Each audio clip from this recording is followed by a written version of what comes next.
Good morning, everyone. Good morning. Good morning. I'm going to start off with 2 songs this morning. This first one's a little short, and I used to do every week at one point, but I thought it was appropriate for this week.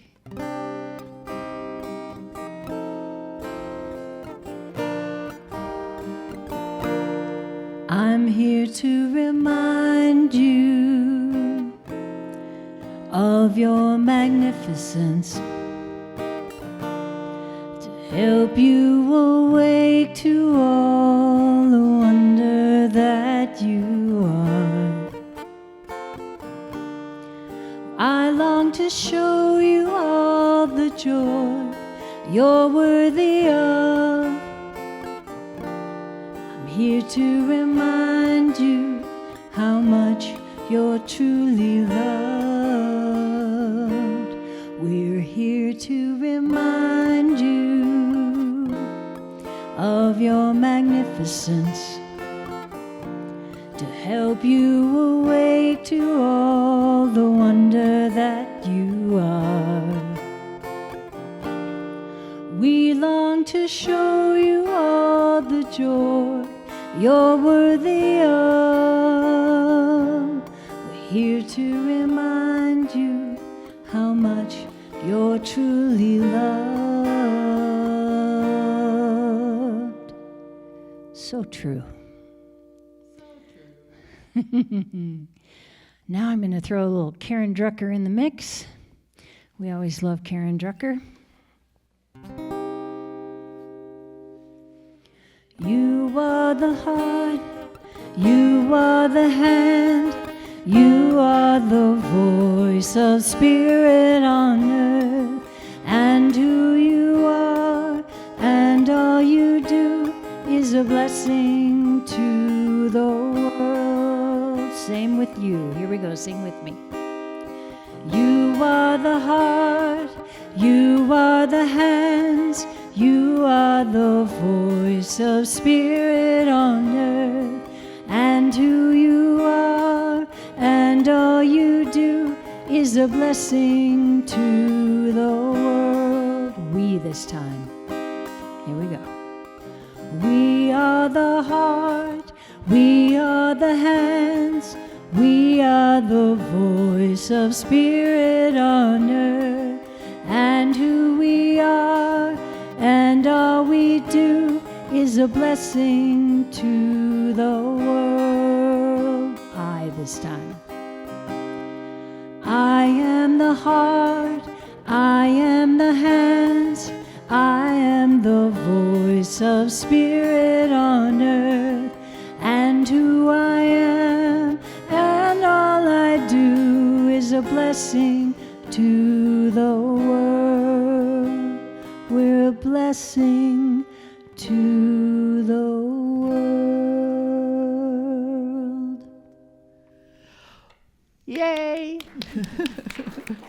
Thank you, Malin. Good songs. So, welcome to Unity on the Avenue. Here we are in 2025, a year I can barely make my tongue say sometimes.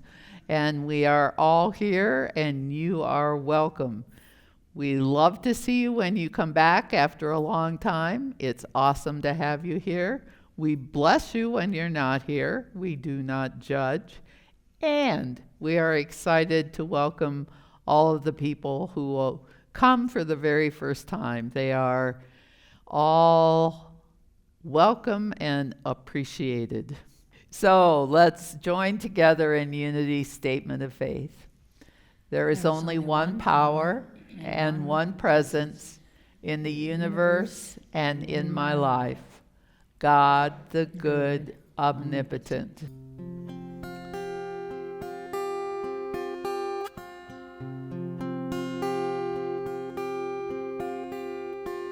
Surely the presence of God is in this place. I can feel the mighty power and the grace.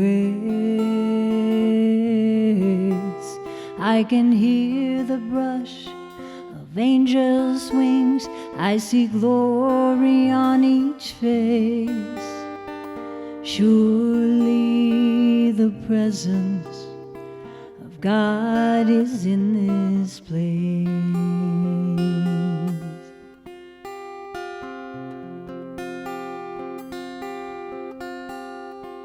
Surely the presence of God is in this place. I can feel the mighty power and the grace. I can hear the brush of angels' wings. I see glory on each face. Surely the presence of God is in this place.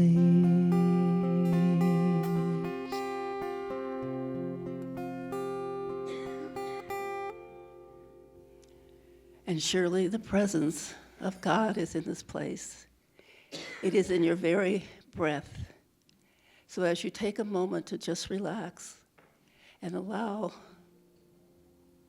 that breath to go deep inside you and just let it go.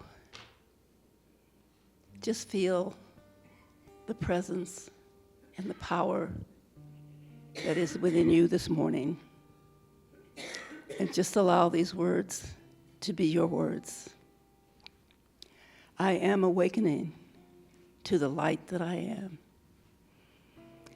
This is a time that I open to the wisdom that is in my mind and heart, and I have a deep spiritual awareness of who I am. During this time of meditation or prayer or any other spiritual practice that I engage in, I feel this loving guidance of God directing me. I am in this world, but I am not of the world. In this place that I go, I am with the light of God. I am the light of God. His divine light shines within me and through me and blesses me with deep feelings of peace, equanimity, and joy. His light is flowing through me, and it radiates out into the world for all those people that I encounter. I am peaceful in difficult situations. I am kind, even when others are not. I am centered and tranquil in the midst of chaos and disruptions. My life of being in the presence and shining the light of God reflects positivity and purpose.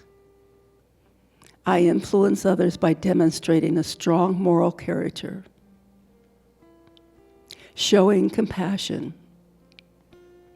and embodying the values of love and truth.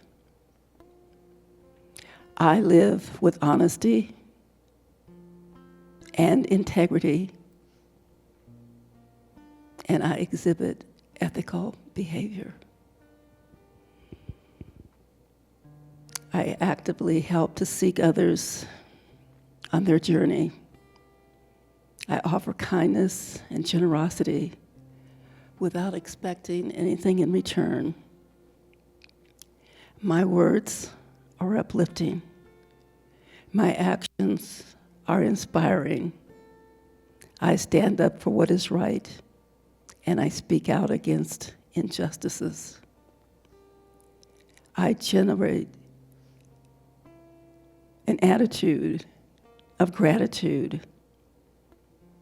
I am active in this community as a giver, as a volunteer. I am a good neighbor. I listen and validate others.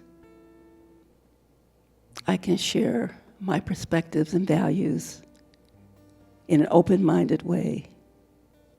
I am guided by the Spirit of God to always be the light in this world. And for this, I am so grateful for my existence on this planet. I'm a way short, just like Jesus, by my thoughts, my words, my behaviors, and my actions. I am grateful. And so it is. Amen.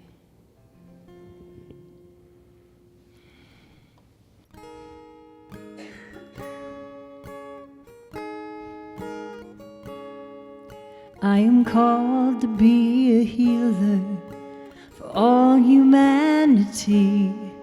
I am called to be a dreamer, believe in what can be.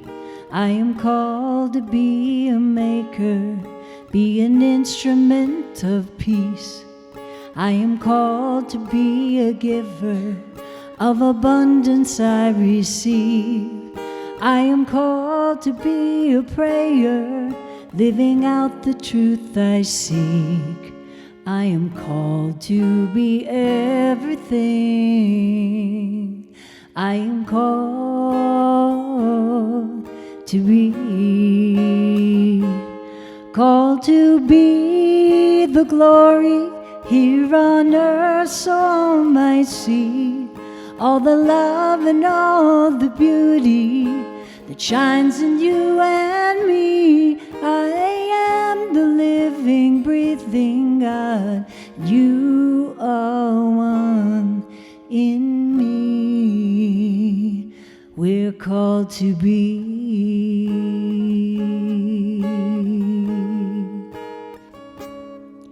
You are called to be a mother, to nurture family.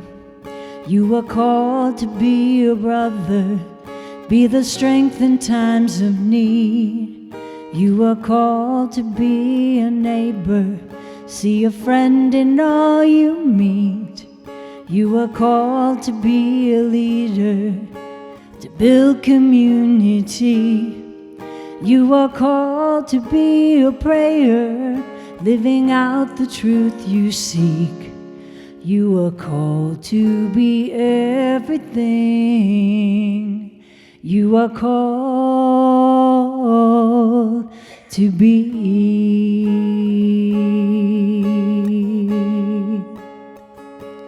Called to be the glory here on earth, so all might see all the love and all the beauty that shines in you and me. You are the living, breathing God.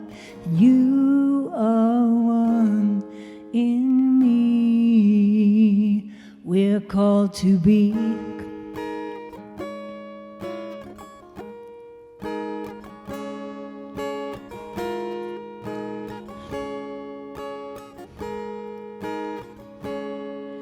We are called to be the counted, set the broken-hearted free. We are called to be forgiveness where pain has run too deep. We are called to be compassion, be the wind beneath each wing. We are called to make communion, and we can succeed. We are called to be a prayer, living out the truth we seek. We are called to be everything. We are called to be. Called to be the glory here on earth, so all might see all the love and all the beauty that shines in you and me. We are the living, breathing God, and you are one in me. We're called to be peace, called to be joy, called to be love, called to be peace, called to be joy, called to be free, called to be peace, called to be joy, called to be love, called to be.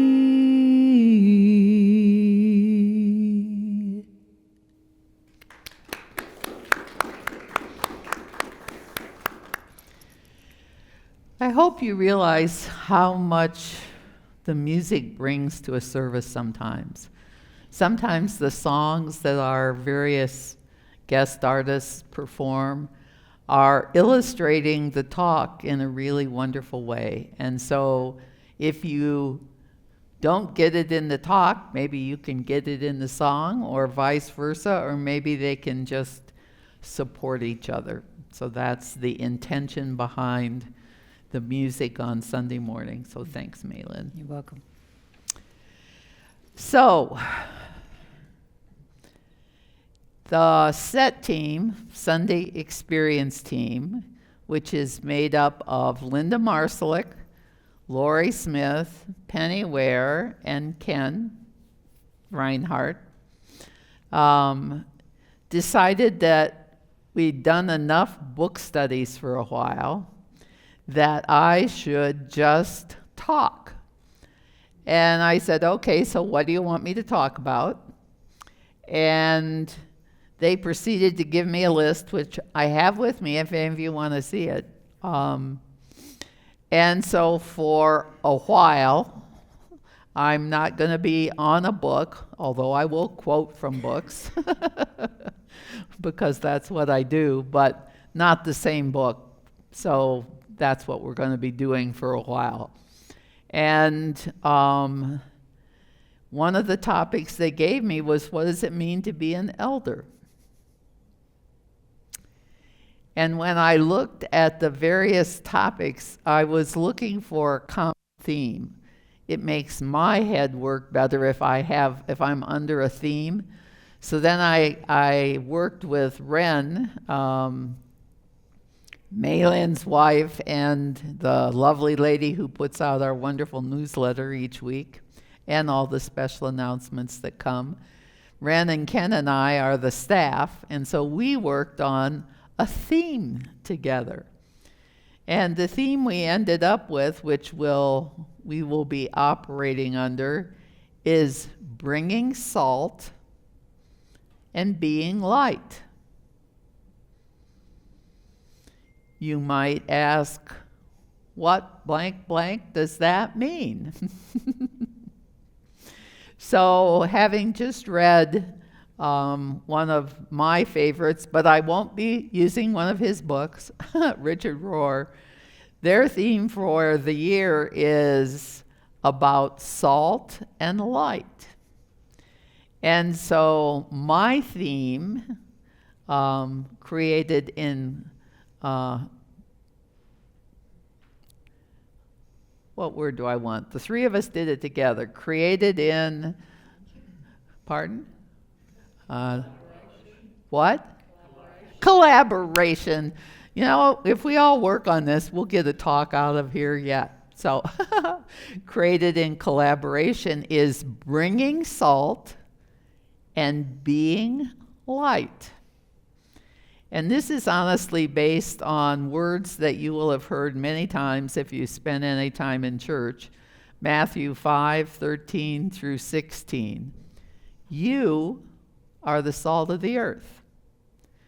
But if the salt has lost its taste, how can saltiness be restored?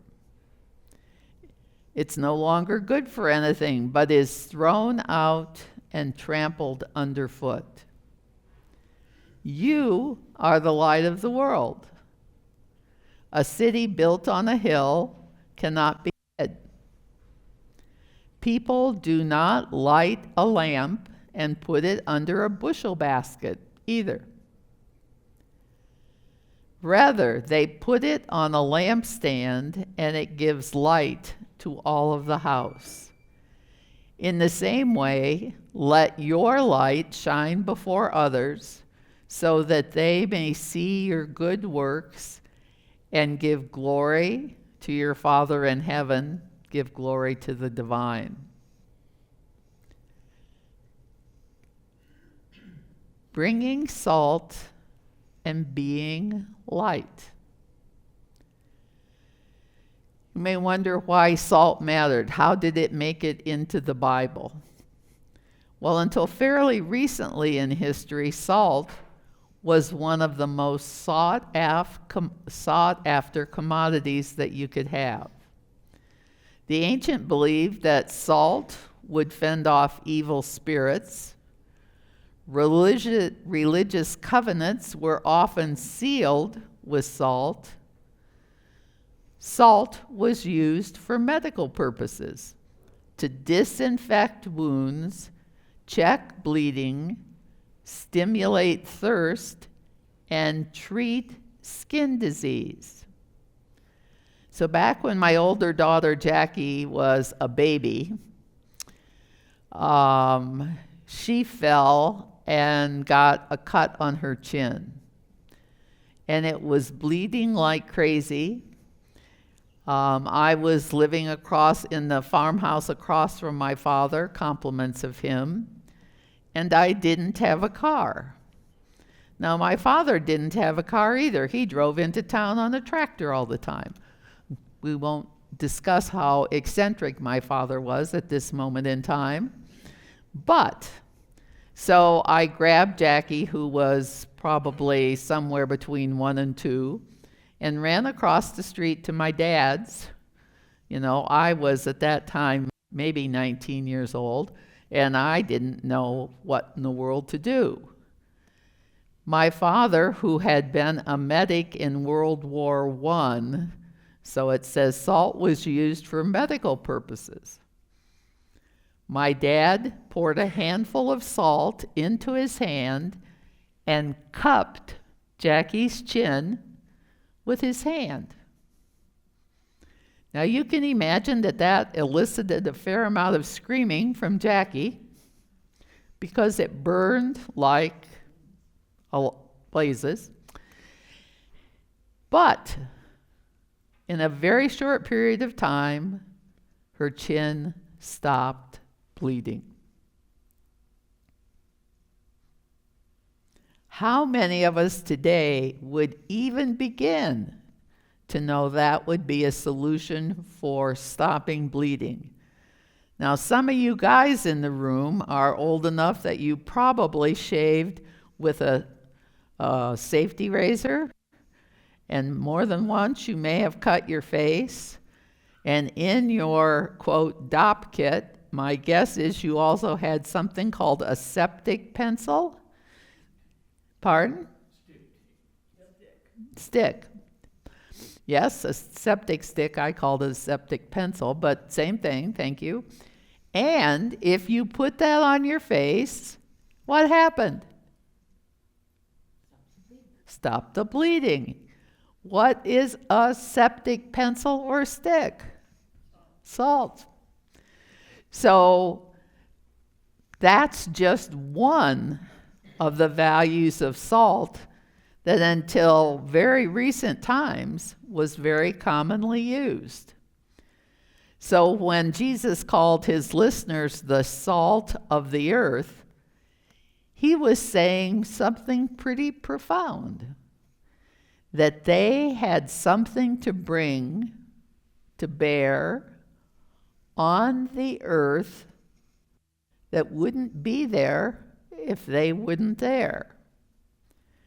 Jesus is actually telling us who we are. We are salt.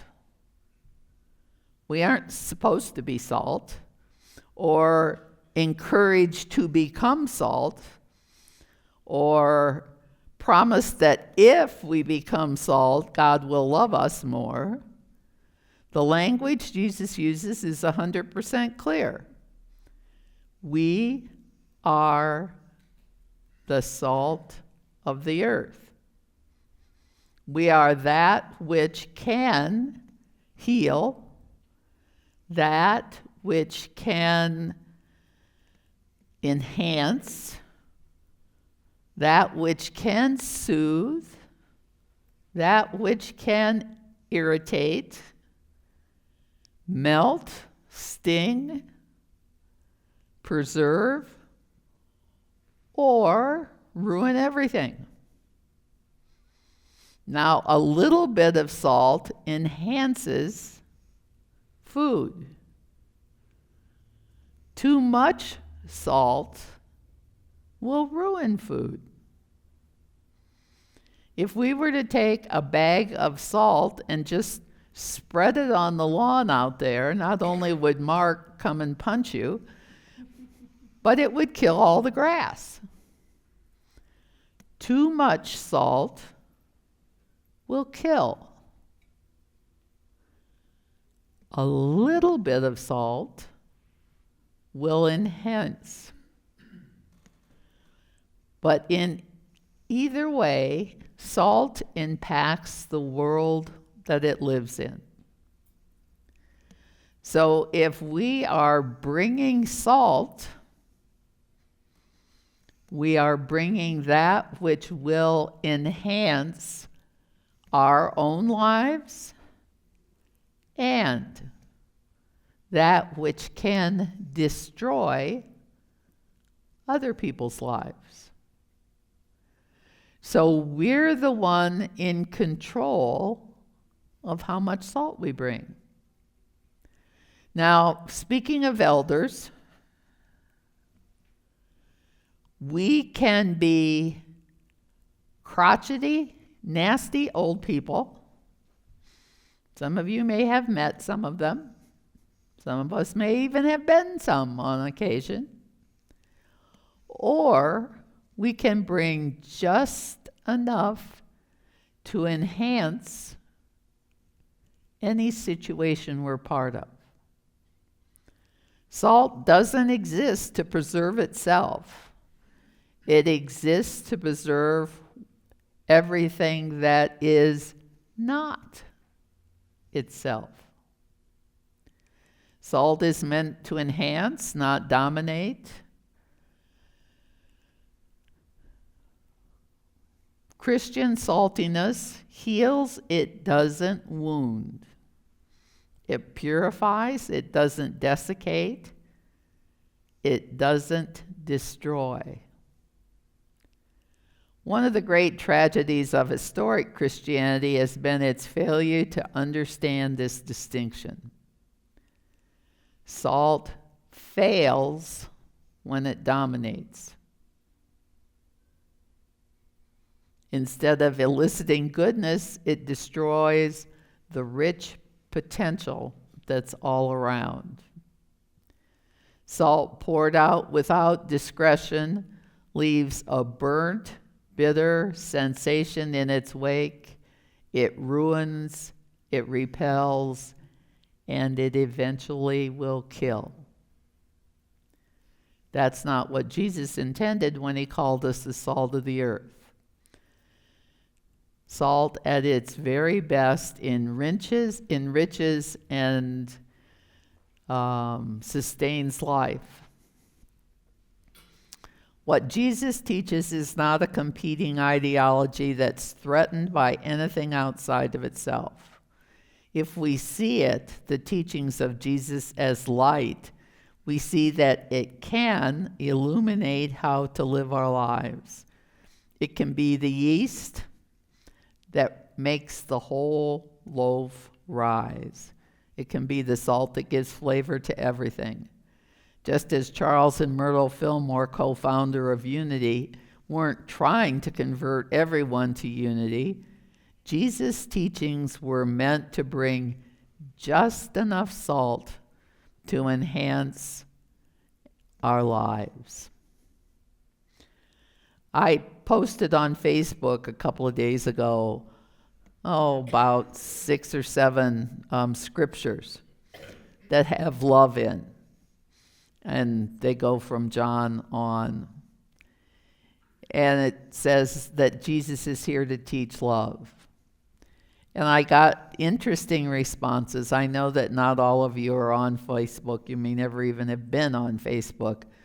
But people have an opportunity to like it, to love it, to laugh. There are little emojis, little faces that they can choose to describe.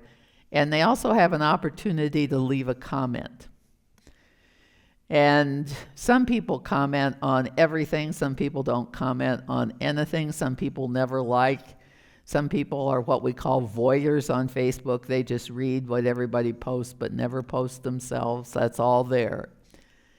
But this posting that had a half a dozen or so postings all about love and Jesus, I had 2 comments that were fascinating. One said, "The New Testament is the biggest book of trash that was ever written." I've never heard anyone be quite so descriptive about that before. And then I had positive comments and love and all the rest of that. But there were 2 comments that really trashed the New Testament, trashed the Bible. And it's interesting because the Bible has been used in abusive ways. There's absolutely no doubt about that. And yet that's not what the Bible teaches. It's not what Jesus taught. If we were to, some of you would know what I mean when I say a red letter edition of the Bible. It means everything that Jesus said was printed in red letters. All the other words are just in black print. If you were to go through and list out just all the sayings that Jesus is quoted of saying, you will not find anything to trash. You will not find anything negative. You won't find anything ugly. And yet, people who really have never read or studied the Bible, because of the way the Bible has been used in negative fashions, think that everything in there is, as the guy said, rubbish. Well, we know it's not rubbish, but if you have any lingering thoughts that, quote, what's in the Bible is rubbish, if you're interested, we could actually look at, I almost went through and sorted before I did this talk, and I thought that's not relevant, Doris. You're off, as we say in the Monday class, in the broccoli. Get back on task here. But please don't ever think for a half a minute that everything that's in the Bible is rubbish. We look at the sayings of Lao-Tzu, we look at the sayings of Confucius, and we go, oh, such a wise man. We could look at every word that Jesus ever said and go, what a wise man. So just consider that. So once we can accept that what Jesus gave us is useful for us as a way to live, even if you have never in your life heard the word Christianity. So the gospel stands against killing. It equally critiques every other culture and is identical with no culture or no institution, even the Christian church. As John's gospel states so poetically, the Spirit blows where it listeth, and we heareth the sound thereof, but we can't tell whether it goes and whether it comes. So that's John 3:8. How different and healing Western history could have been if we had always received it that way and modeled it that way for others. So salt, how about light? Being a light for others is focusing on what Jesus told to his disciples. Excuse me.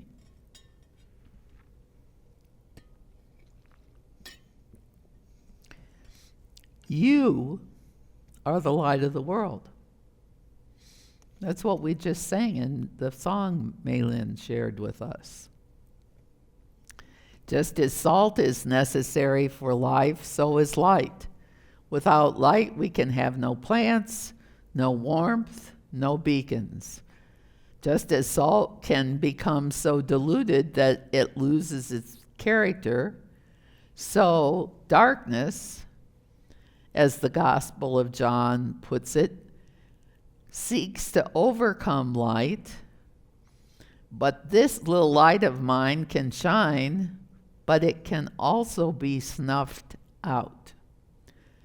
Thus, light too is a precious commodity that must be preserved. And just as too much salt can kill, too much light can blind. Effective light does not call attention to itself. Rather, it lights the world. For disciples, Jesus was the light of the world. They also recognized that their role was to be the light. So each of our role is to be the light. Wherever we are, whatever we do, to be the light. If we are to be effective elders, we bring the wisdom that we have, the wisdom that we know, as light to any situations. So Jesus says the obvious in Matthew 5:14, a city built on a hill cannot be hidden. If you were on a hill and you had a fire, which would have been the form of light, it would have been visible for miles around. So light cannot be restricted to any church building.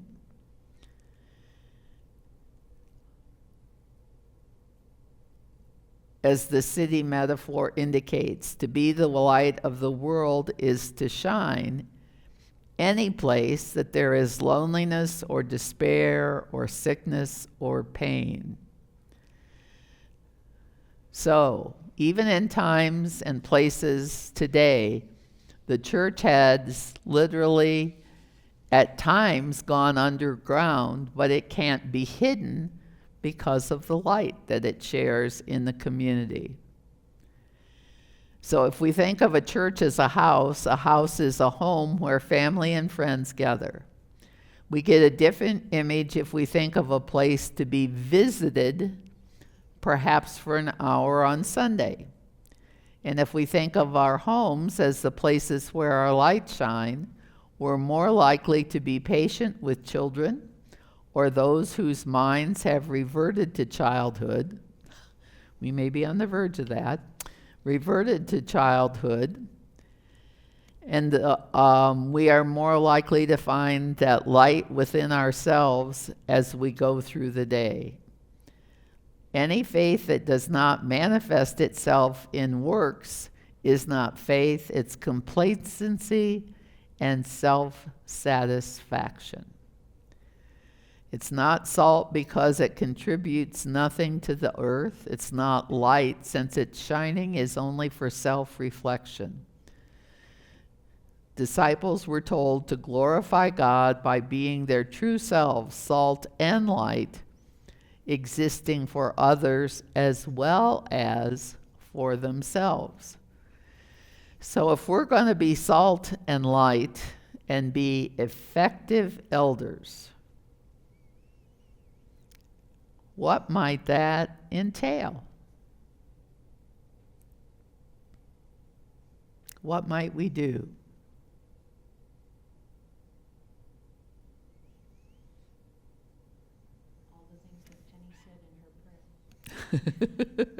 All the things that Penny said in her prayer. Sure. We try to make all this fit together. What can little old Doris, little old Mark, little old Clyde, little old Marilyn, little old Brian, what can you all do as elders who want to bring salt and light,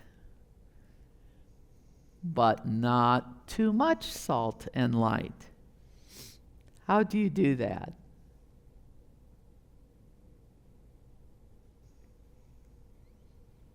think just the loving presence and coming together and being available so that others can experience you. Being available so that others can experience you. Yeah. Doesn't have to be complicated. Doesn't have to be such a heavy burden that we can't possibly lift it. We don't have to tote that barge and lift that bale. We bring ourselves. We bring kindness. We bring love. We bring wisdom. We may even bring knowledge if it's wanted. One of the greatest problems we elders have is we want to tell people more than they want to know, particularly if they're related to us. Those of us who have children and grandchildren would like to tell our children and grandchildren a lot. When sometimes we're like salt. See, that's the point of the salt. A little salt is valuable. Too much salt ruins a dish. So our calling is to be joyful in the world. Our calling is to be in solidarity with our neighbors, all of our neighbors, the ones we like, the ones we don't like. Loving them as equals rather than considering ourselves holier than thou. There was a time when what was associated with church was a lot of holiness that was talked about, not always practiced as much as it was talked about. So our calling is to be compassionate. Understand that every person we encounter, no exceptions, deserves our empathy, not sympathy.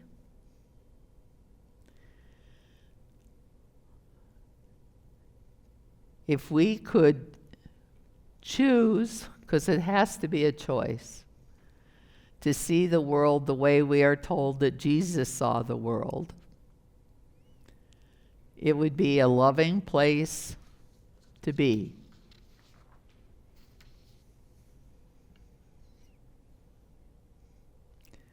Using Jesus' words,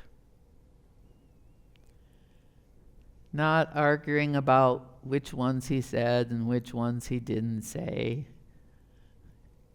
just listening to the energy of the world, words.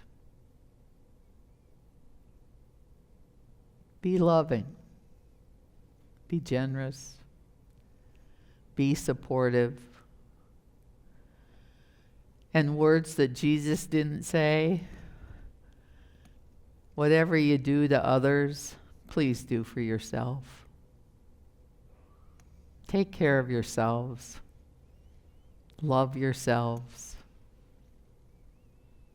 Encourage and support yourself. Don't look to somebody else to do it for you. Know that you are enough. So let's just take a breath.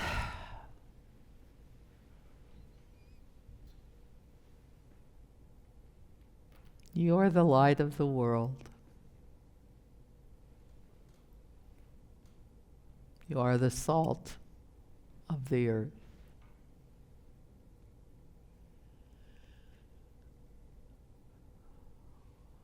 Being light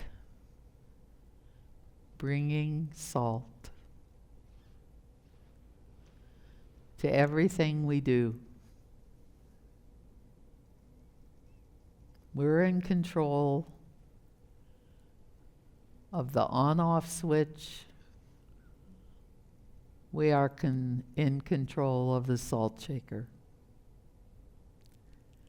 How much do we bring?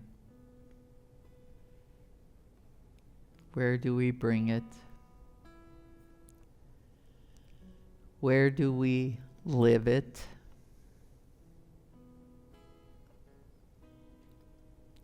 And the answer is, you are it 24/7.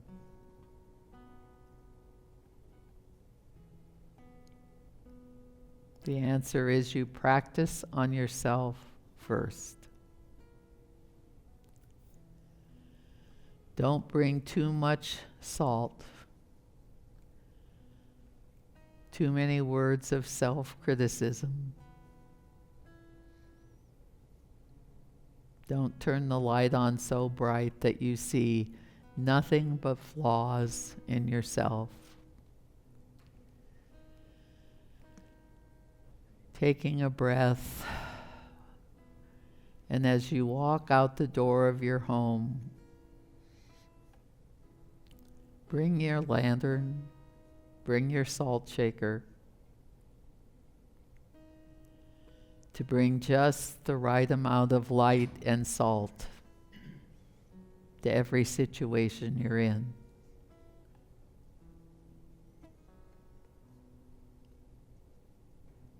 We are the elders. We are the way showers. We have chosen to live at this time. We choose to bring light with us as we go. And in the days ahead, your love and your light will be needed in this world.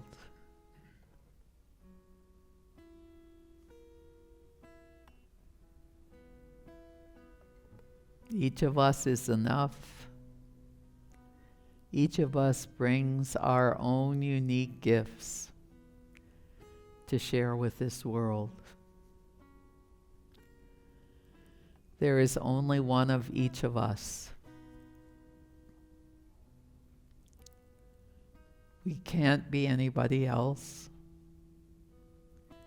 but we absolutely shine at being ourselves. Trust yourself. Trust that what you have to bring is the right and perfect gift to the world that you live in. Be grateful for the gifts that you have. Bring them easily and joyously, taking advantage of them yourself first, and then sharing generously with the world.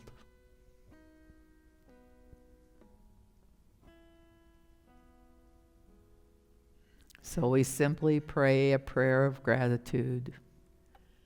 Thank you for who I am. Thank you for my gifts. And so it is, and so we let it be. Amen.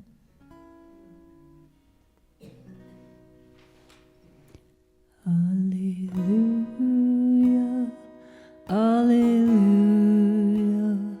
alleluia, alleluia, alleluia, alleluia, alleluia, alleluia. We are one now, we are one now, we are one now, we are one now, we are one now, we are one now, we are one.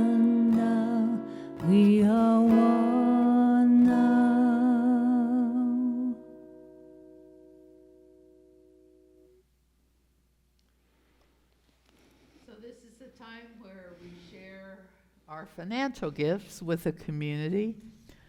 You all know the ways that we do it. Any way is perfectly acceptable, and we are grateful for them. So this is that time, this is that moment, and we welcome and enjoy all of your gifts. So, repeat our affirmation with me. Divine love through me blesses and multiplies all that I am, all that I have, all that I give, and all that I receive.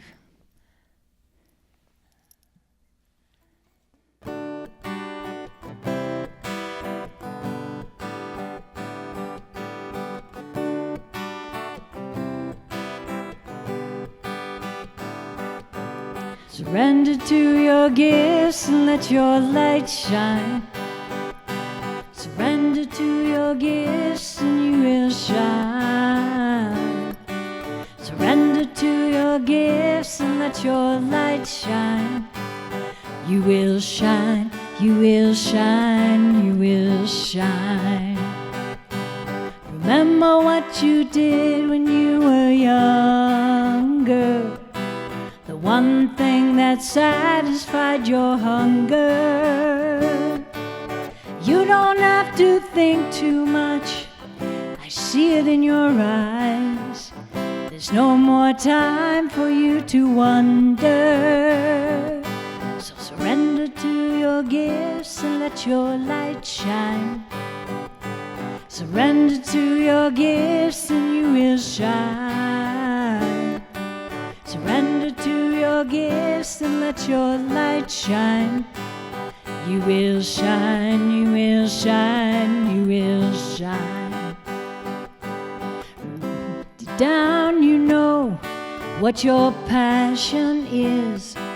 The one thing that brings you the most bliss. You don't have to think too long. I see it on your face. Know exactly what it is. And how many times do you have to hear you've got it before you know it to be true? So surrender to your gifts and let your light shine. Surrender to your gifts, you will shine. Surrender to your gifts and let your light shine. You will shine, you will shine, you will shine. You know what means the most to you. The one thing you said you'd get around to. You don't have to think too hard. I see it in your smile. You know exactly what to do. Sing with me. So surrender to your gifts and let your light shine. Surrender to your gifts and you will shine. Surrender to your gifts and let your light shine. You will shine, you will shine, you will shine. Repeat that line. You will shine, you will shine, you will shine. Big ending now. You will shine, you will shine, you will shine.